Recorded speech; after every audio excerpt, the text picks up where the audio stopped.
Witam Państwa serdecznie, Błażej Hrabkowicz. To jest 31. edycja festiwalu EnergaCAMERIMAGE w Toruniu. W Toruniu, I even said it in English a bit because... Thank you, for me. Yeah, for you, especially for you. Our guest is Bill Kramer, CEO of Academy of Motion Picture Arts and Sciences. Hello, Bill. Well done. Great to be here. Thank you for having me.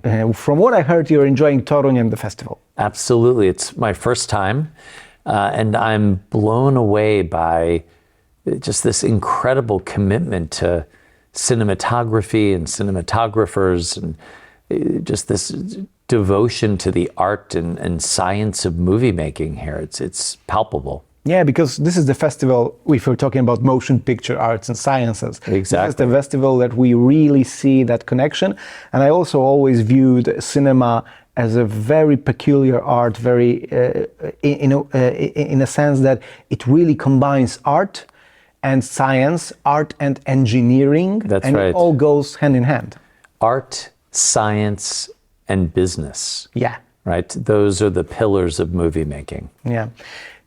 We live in a period of profound change in movie industry, I feel. Yes. We know that artificial intelligence, for example, is a challenge. We know that the rise in the prominence of streaming platforms, the crisis of cinemas, really brought on, maybe not brought, but exacerbated by the pandemic. What are the main phenomena and challenges from your point of view that we face today in the world of cinema? Yeah, and I think it's helpful to put it in context. You know, the film industry is a fairly young industry. We're just a little over 100 years old. And throughout the life of movie making, there have been these incredible moments of transition, from silent to sound, from black and white to color, TV, DVDs, digital cameras. There have been all of these moments of disruption, and all of them have evolved the industry, and the industry has survived and thrived and grown. And I think we're at another moment of great change. I think you saw that with the recent strikes in Los Angeles, or rather in the U.S. with our guilds, and around the world. Actors strike, actors strike, writers strike. AI, streaming versus theatrical, these are some of the big topics right now. But I think in all of this, I know, movie making is more vital than ever. People are watching films more than ever. Now, they may be streaming movies more than they used to. People may be going to the theater a little less, even though we saw a big return this year. There were some incredible moments. Barbie, Oppenheimer. Yeah, huge box office hits. Huge box office hits. We have a museum in Los Angeles where we have daily screenings of classic films. We sell out so many of them. People love going to the movies. They love being in a theater. And if they're watching a film at home on streaming, they're still engaging with our art form. And I think it's so important for everyone to understand that movie making's never been more vital. It's just a moment where we're engaging with movies in a different way. But our industry is strong. I think it's important what you said right now, because the death of cinema was proclaimed a number of times. Well, in all of those moments you mentioned, exactly. Movies are dead. Movies are dead. Yeah, it's just not the case. Yeah, it's not the case. It wasn't the case then, and I don't believe it's the case now. Right. But of course, these are some challenges that need addressing. And I want to also ask you about, from your perspective as a CEO of Academy, and from Academy's perspective, what kind of actions or policies do you try to maybe enact to sort of deal with these challenges we're facing right now? So every year we look at many different components of movie making, all of the branches of the Academy. And we have branches devoted to cinematography, editing, costume design, production design, the arts and sciences of movie making. every branch every year looks at what it takes to become a member of that branch and what it takes to receive an Oscar tied to that discipline. So we're constantly looking at iterating and evolving how we look at our membership, how we honor cinema. So that's an ongoing discussion. As the Academy of Motion Picture Arts and Sciences, a membership organization with 11,000 members around the world, 25% of which are non-US. So we're becoming more and more global. Our role is also to bring our members together, to educate, to convene, to create a space across disciplines where we can assess the future of movie making and then adapt accordingly. So the Academy is at the center of a lot of these discussions, and it's very much artist and member-led. Mm-hmm.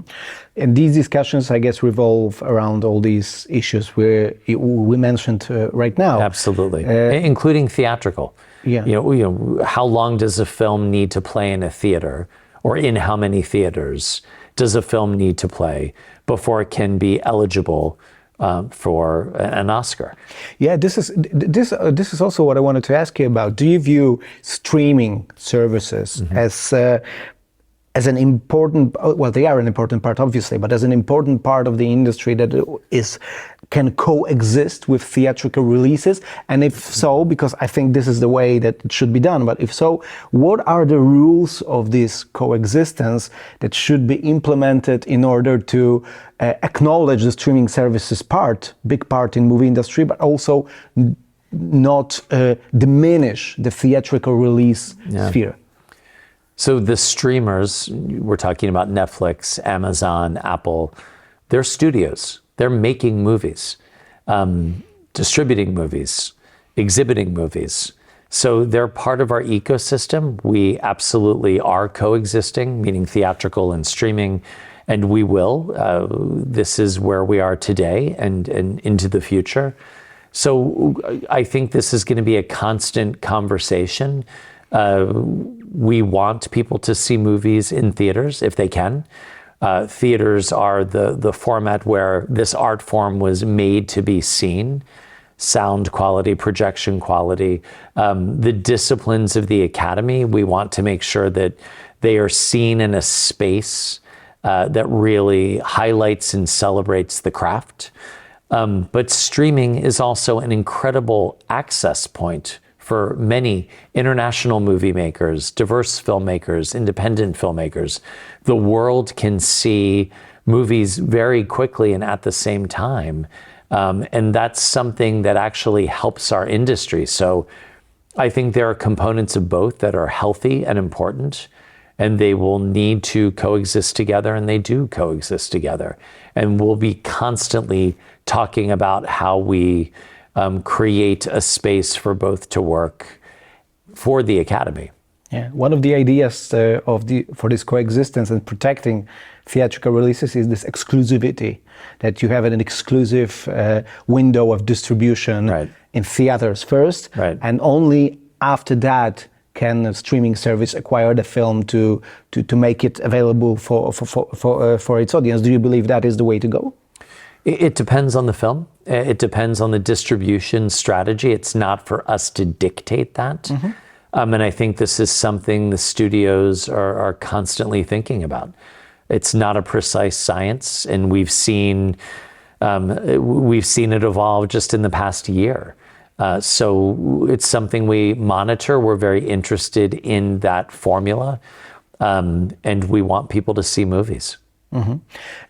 Talking about diversity, you mentioned that 25% of members of the Academy are from non-US members. Correct. Yeah? Yes. But also in terms of the racial diversity, gender diversity, these are the topics that, of course, were very much discussed in recent years in terms of Oscars Academy. Yes. Is it still one of your priorities to sort of make these systemic changes to the Academy so that the diversity of membership is more and more visible? Absolutely. Diversifying our membership, helping to diversify the film industry and create opportunities for communities who may not have been given opportunities to participate in the film industry is so important. These are the stories that need to be told.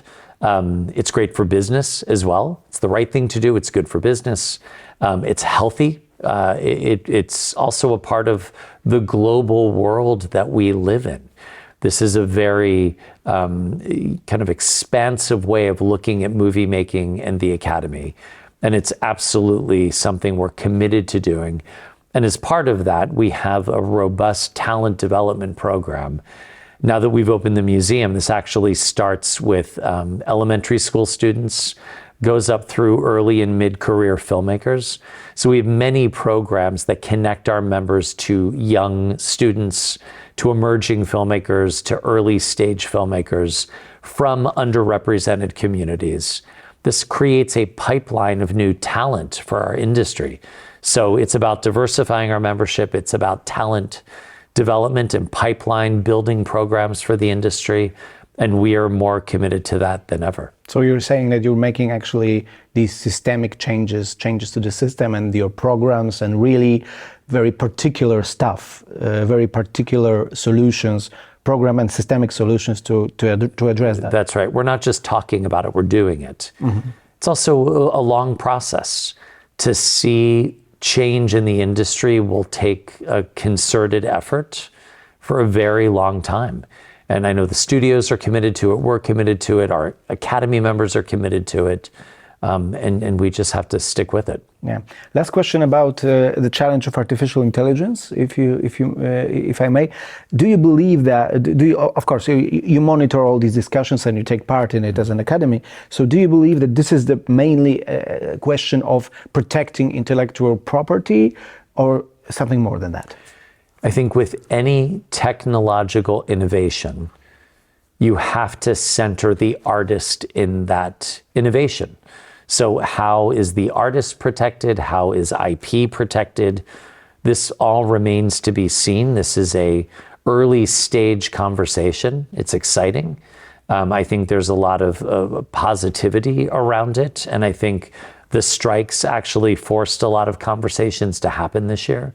But it needs to center the artist and the work. Mm-hmm. Thank you very much, Bill, for talking to us. So pleased to be here. Thank you. Thank you. Yeah.